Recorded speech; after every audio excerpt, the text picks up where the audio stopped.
Okay, um, welcome to my presentation about how age restrictions on phones impact the learning process for students age 15 to age 5 to 18, sorry. So first off, mobile device bans in school are meant to reduce student distraction and make learning easier for them in class so they're not jittery and looking at other things on their phone. And it is also used to promote face-to-face socializing, which is also good to socialize with peers in the class or if there's group work. Yeah. Technological effects to the human body. There's been a growing international recognition in digital technology that students are starting to have psychological effects and physical effects. A physical effect that students are mostly having is tiredness, low energy, and psychological effects.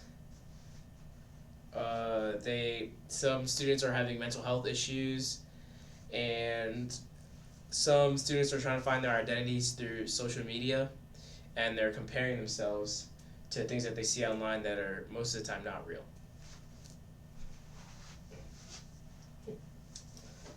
Okay. So in Canada, France, Israel, Spain, and Sweden, there have been phone ban laws in schools where you're not even allowed to have them in schools at all. And phones are a really big issue of phones are they're I would say 50% of the time inappropriately used. And as they're inappropriately used, another thing that they're used inappropriately for is cyberbullying, where students go online and since you can't see their face, you don't know who they are, and you can be anonymous online, so they cyberbully their peers or people that they don't even know, which could be strangers, and they say things that they wouldn't say in person because they know they're not going to get caught, but sometimes they will because sometimes they do things on school sites, school bar stools, that post really offensive things because the team rivalry. Some positive outcomes of technology and phones in school, not really in school, but technology in general for students. It's a fascinating exploring tool. There's lots and lots on the web and online that you can find out if you wanted to learn. You can learn all types of things. You can learn new skills. You can pick up new hobbies. You can, if you have a hard time in class, understanding a subject, you can go online and there's different ways that people explain it that there could be a way that helps you to get it and for instruction to be easier for you online. Oh, and also it helps you keep in touch with your friends and family, and it's really easy to keep it, especially if you're doing long distance, say you're going to school somewhere way far away from your home, and it's tiring to send letters and go through the whole process. And now we're in a future tense of life, so phones are really easy to help you keep touch. And so some students and some people in general, they find credibility and their identity in social media and online actions, which it's not a good thing, but if it helps you as a person as a start to get where you want to, if you start talking to your friends or start talking to online friends first before you start interacting with others in real life, then you can practice your communication skills online and then take it with you into real life scenarios. So there is a study about students who use their phones after lights out, so that if that would be your bedtime, a time that you set for yourself, After lights out, after all the lights out and you're supposed to be going to bed, students who use their phone past lights out usually end up with insomnia. They have low energy during the day.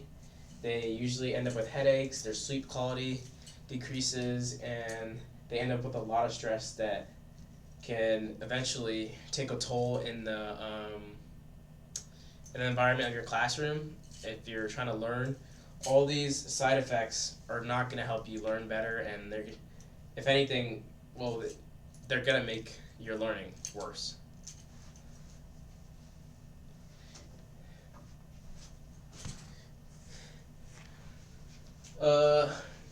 There's another one of my studies. They talked about mobile phone addiction, and for mobile phone addiction effects, so you can end up with low esteem. It has been proven to increase depression, and you will have a significant productivity loss because you'll always be on your phone. You'll procrastinate things and put things off. Mobile phone addiction part 2, more side effects are it makes you, these are things that it makes you unable to control. It makes you unable to control your food cravings. It's self-harm inducing. There is multiple studies about students and people in general who would be online most of the time. They had lots of times, they had a lot of hours, online, which caused deep diving into the web, which confused them of who they were, which resulted in self-harm.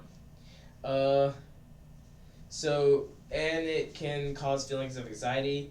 And then there's a 9-item self-report scale that you would go through and see how depressed you were based on some questions. And the questions that were answered, it came out to if they kept on doing what they were doing online with and having a phone addiction, they would have severe depression in the next 2 to 3 years.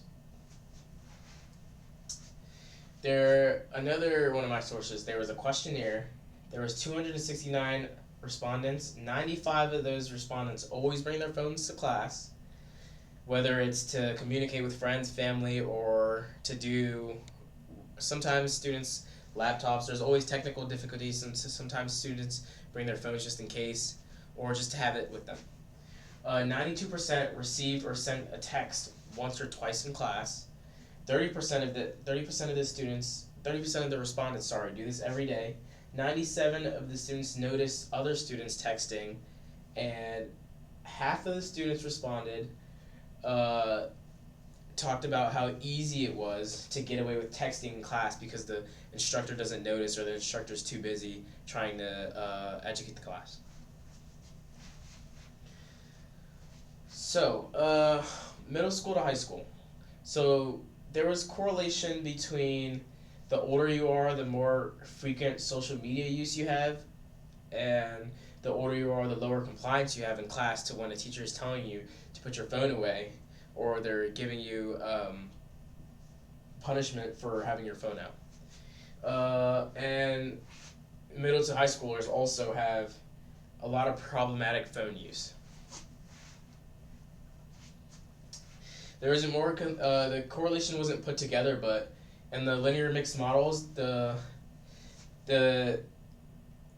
academic engagement and school belonging and higher chance of bullying all connected some way, somehow to each other and phone use. So phone use in school was higher chances of bullying because if something would happen in school, like a fight, and something were to happen to a student, and some people online or some people in school thought it was funny, they would go onto social media and talk about it, and their school environment would all know about it, and it would connect with each other. It would connect with everybody in the environment, and the situation would become worse and worse.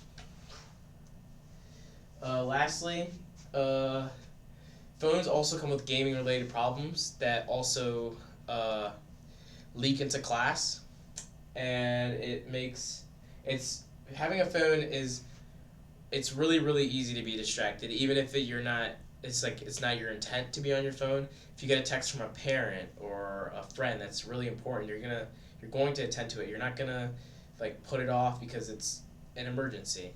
Or even like you get like your phone buzzes, like your mind would go off and you'd be curious that who texted you, what did they say, what are they talking about, and it another con that was commonly shown was technology's interference with basic self-care, sleep, eating, and personal hygiene. That comes back to being easily distracted, because while you're easily distracted, you're going to forget about the important things that you need to do day to day because you're putting them off, you're procrastinating them, or you forget about them altogether. In conclusion, phone bans are beneficial because they reduce distractions, improve focus, and encourage a healthier lifestyle and social interactions with your peers and family. And by limiting phone use, schools and workplaces can create environments that prioritize learning, productivity, and real human connection. While technology has its advantages, setting boundaries through phone bans help people stay present and engage in the moment. Ultimately, these policies promote better mental health, stronger relationships, and greater success both academically and professionally.